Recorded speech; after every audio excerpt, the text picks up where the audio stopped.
Hai semua, selamat datang di channel Otaku Anime.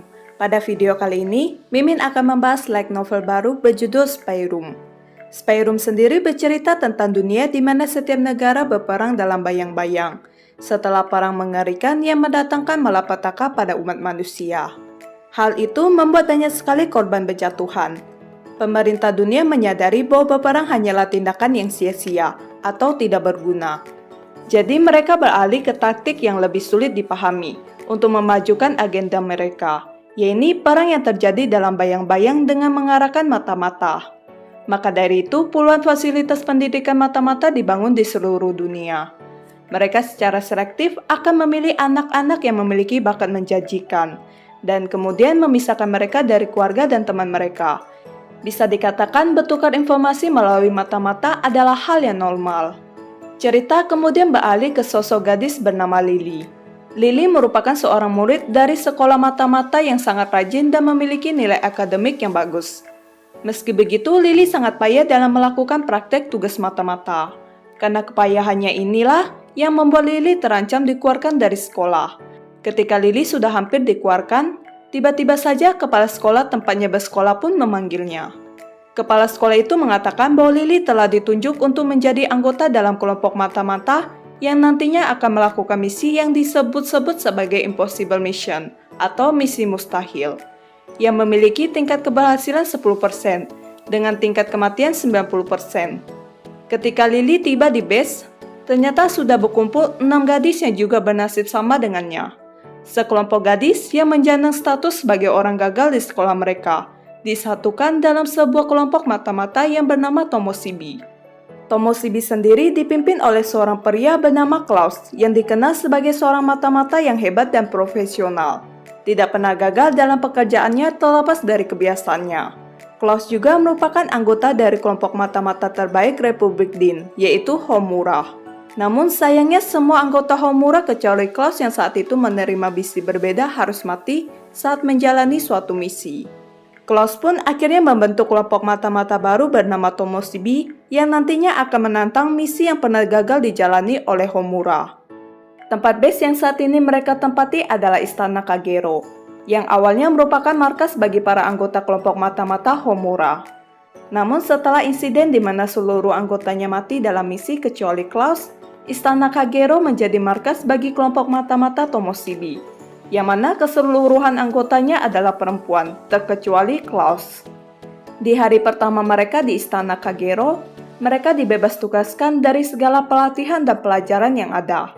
Jadi mereka memutuskan untuk berkeliling dan lebih mengakrabkan diri dengan rekan baru mereka. Ketika sampai di ruang terakhir, mereka mendapati sebuah papan besar yang berisikan aturan untuk tinggal bersama di Istana Kagero.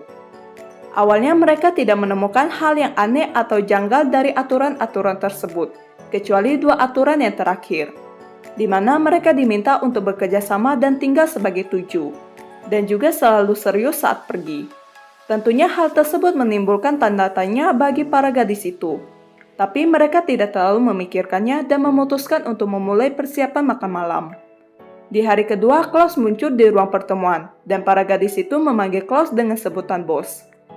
Klaus yang mendengar itu merasa jijik dan meminta mereka memanggilnya sensei atau Klaus saja. Klaus kemudian menjelaskan bahwa misi pertama yang ditantang oleh kelompok Tomoshibi adalah mencuri senjata biologis dari sebuah fasilitas penelitian di Kekaisaran Galgando. Sudah banyak yang menantang misi ini, namun semuanya berakhir dengan kegagalan. Bahkan kelompok mata-mata terkuat Republik Din, Homura pun dimusnahkan. Mereka semua akan bergerak 1 bulan dari sekarang. Dalam sebulan ini, Klaus akan melatih mereka semua menjadi mata-mata yang terlatih demi menjalankan misi mustahil ini. Klaus lantas meminta mereka untuk membuka gembok yang telah didesain secara khusus hanya dalam waktu 1 menit. Klaus menyatakan bahwa itu merupakan keterampilan yang sangat dibutuhkan untuk gedung yang akan mereka susupi. Sayangnya pada pelatihan ini hanya ada 1 orang yang berhasil membukanya. Sesuai dengan perkiraannya, Klaus mulai menunjukkan keterampilan yang ia miliki. Tidak membutuhkan waktu 1 menit, Klaus dapat membuka semua gembok itu hanya dengan 6 detik, yang berarti 1 detik untuk 1 gembok. Semua gadis yang berada di situ pun berdecak kagum.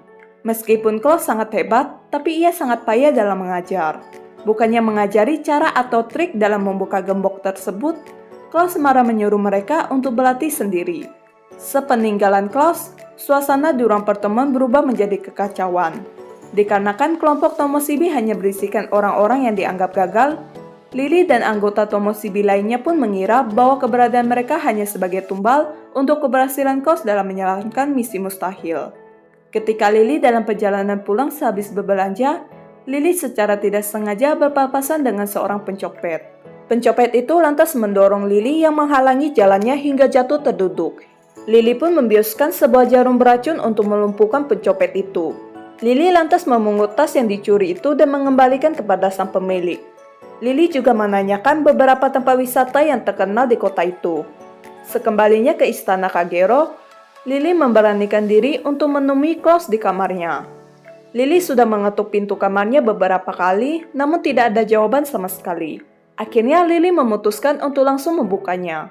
Lily dapat melihat cairan merah yang berserakan di mana-mana.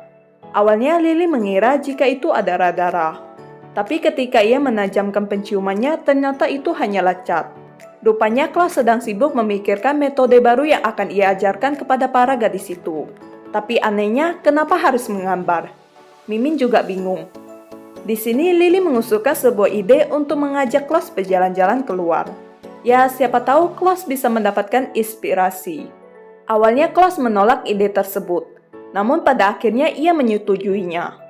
Keesokan harinya, sesuai dengan yang sudah dijanjikan, Lily dan Klaus menikmati waktu mereka untuk berkeliling kota. Tapi Klaus merasa aneh karena tidak satupun anggota lainnya yang ikut.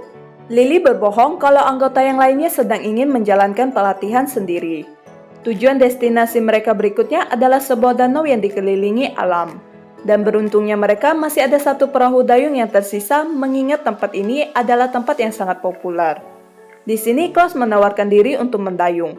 Dengan keterampilan Klaus, mereka dengan cepat mencapai tengah danau, ditambah lagi tidak ada perahu lain di sekitar mereka. Seakan-akan dunia hanya milik berdua. Tanpa membuang waktu, Lily langsung meluncurkan serangannya dengan mendekati Klaus dan melepaskan gas beracun dari tubuhnya. Ternyata Lily memiliki kemampuan untuk mengeluarkan racun dari tubuhnya, dan ia juga kebal terhadap racun-racun tertentu. Kemampuan uniknya ini didapatkannya dari sebuah peristiwa saat ia masih kecil, di mana wilayah tempat tinggalnya dijadikan sebagai tempat percobaan suatu senjata biologi. Senjata tersebut mengeluarkan racun, dan entah bagaimana Lily menjadi satu-satunya orang yang berhasil selamat dari peristiwa tersebut. Racun yang Lily keluarkan berupa asap yang dapat menyebabkan kelumpuhan sesaat. Karena jarak di antara mereka berdua sangat dekat, itu tidak banyak memberi kesempatan bagi Klaus untuk melarikan diri. Perlahan demi perlahan, racun tersebut mulai masuk ke dalam tubuh Klaus, membuat beberapa bagian tubuhnya mati rasa.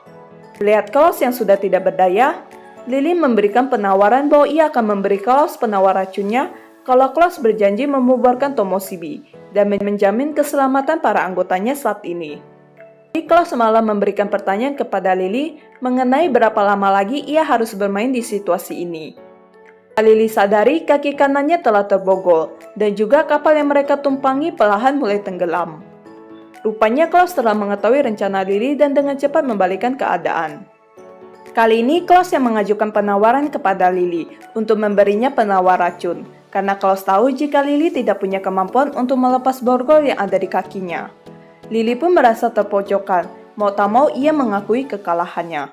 Dan bodohnya, Lily malah meninggalkan penawar racunnya di kamarnya. Tanpa panik, Klaus menyuruh Lily untuk mendayung sekuat tenaga.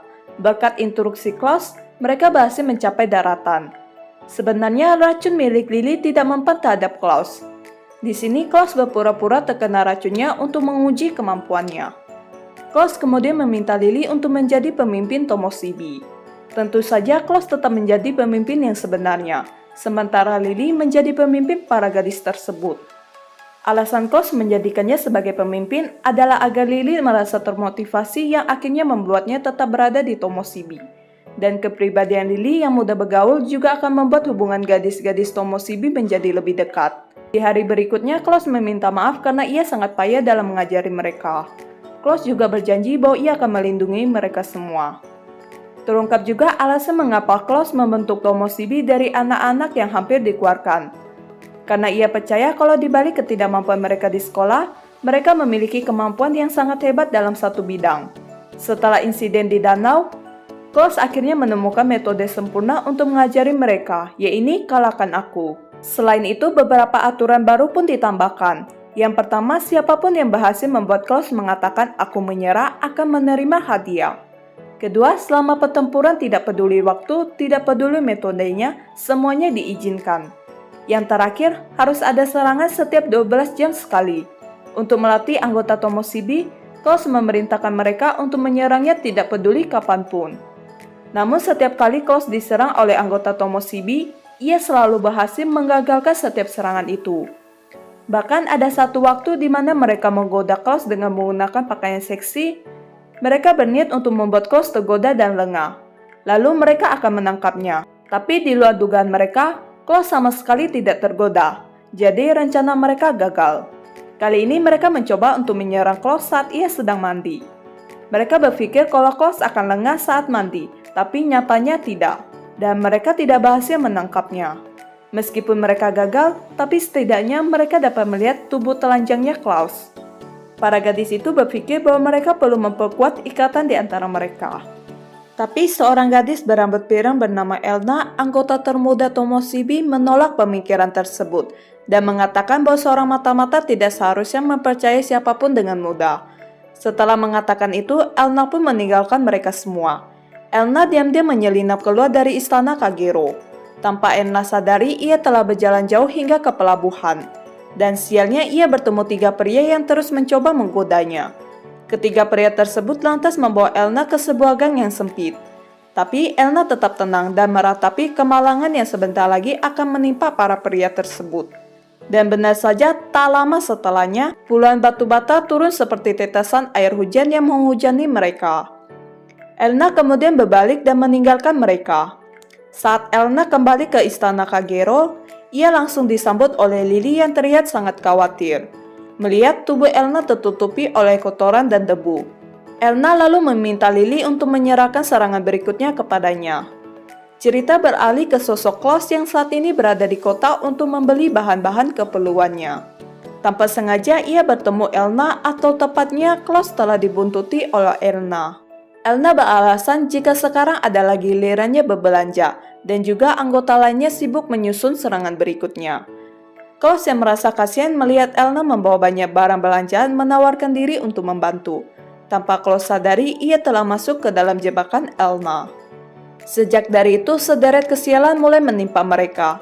Mulai dari hampir ketabrak mobil, kejatuhan sepanci air panas, dikejar oleh seekor anjing ganas, hingga batu bata yang berjatuhan. Namun Klaus bisa menghindari semua kemalangan tersebut. Ternyata Klaus sudah mengetahui kemampuan milik Elna, kemampuan untuk menarik dan menyebabkan masalah dimanapun ia berada. Klaus sengaja membiarkan dirinya masuk ke dalam perangkap Elna dan bermain-main untuk menguji kemampuannya yang sebenarnya. Dari sini Klaus dapat menarik asumsi kalau Elna lah yang menghampiri kemalangan itu sendiri. Tanpa sadar, ia mencari kemalangan untuk menghukum dirinya sendiri yang menyebabkan kematian kedua orang tuanya dalam sebuah kebakaran. Di sini, Klaus memuji kemampuan Elna, karena berkat bimbingan Elna setidaknya mereka dapat menyelamatkan beberapa orang dari kemalangan-kemalangan tersebut. Dan karena Elna telah bekerja keras, Klaus berniat memenuhi satu keinginannya, sekaligus untuk menghibur dirinya. Elna menjawab kalau ia ingin berkencan dengan Klaus. Mereka berdua pun menghabisi waktu kencan mereka di sebuah kafe. Di tengah acara kencannya, Elna mencium adanya bau kemalangan di sekitar mereka. Elna lantas bergegas menuju sumber dari kemalangan tersebut. Ketika mereka tiba, rupanya mereka telah dikepung oleh 8 pria yang semuanya membawa pistol. Para pria tersebut bersikeras kalau Elna merupakan putri orang kaya sementara Klaus adalah pengawalnya Elna. Bahkan mereka menarik beberapa warga sekitar untuk dijadikan sebagai sandera. Klaus dan Elna yang melihat hal tersebut tidak bisa berbuat apapun dan memutuskan untuk menyerahkan diri. Keduanya dipaksa naik ke mobil menuju sebuah gudang tua yang letaknya jauh dari kota. Semua barang mereka dicuri. Ternyata orang yang memerintahkan para pria tersebut untuk menculik mereka adalah orang yang membawa Elna ke gang sempit beberapa hari yang lalu. Di tempat ini Klaus disisa dan ditendang habis-habisan. Pria itu lalu melayangkan sebuah tembakan ke arah Klaus, namun berhasil ditahan oleh rantai yang mengikat tubuh Klaus. Di sini Klaus meremehkan keakuratan informasi yang mereka dapatkan. Tak terima jika dirinya diremehkan, pria itu berniat menusuk Klaus dengan pisau. Klaus kemudian mengatakan beberapa kata yang dimana itu merupakan sebuah sinyal. Dan seketika itu juga gadis-gadis Tomoshibie menerobos masuk melalui jendela. Dalam waktu 2 menit, para gadis itu berhasil melumpuhkan semua anggota kriminal dan mengikatnya. Klaus terkesan dengan kemampuan para gadis Tomoshibie yang telah banyak meningkat hanya dalam waktu 10 hari. Bahkan mereka dapat membuat sebuah organisasi kriminal menari-nari di atas telapak tangan mereka. Di hadapan Klaus yang masih terbungkus rantai, Lily dan yang lainnya menyombongkan diri atas kemenangan mereka. Dan jika Klaus tidak cepat membebaskan dirinya, maka ia akan turut diinterogasi. Di sini Lily memberikan penawaran kalau ia akan melepaskan rantai-rantai yang melekat di tubuh Klaus, asalkan Klaus memohon padanya sambil menjilat sepatunya. Namun Klaus dengan mudah melepaskannya dan berkata kalau mereka masih bukan tandingannya. Dan ternyata Lily adalah pengkhianat di antara anggota Tomoshibie. Lily telah disogok oleh Klaus dengan kue financier. Maka dari itu semua rencana yang telah mereka rancang dapat dengan mudah diketahui Klaus. Ya, mungkin sekian dulu pembahasan kali ini. Sampai jumpa di pembahasan berikutnya.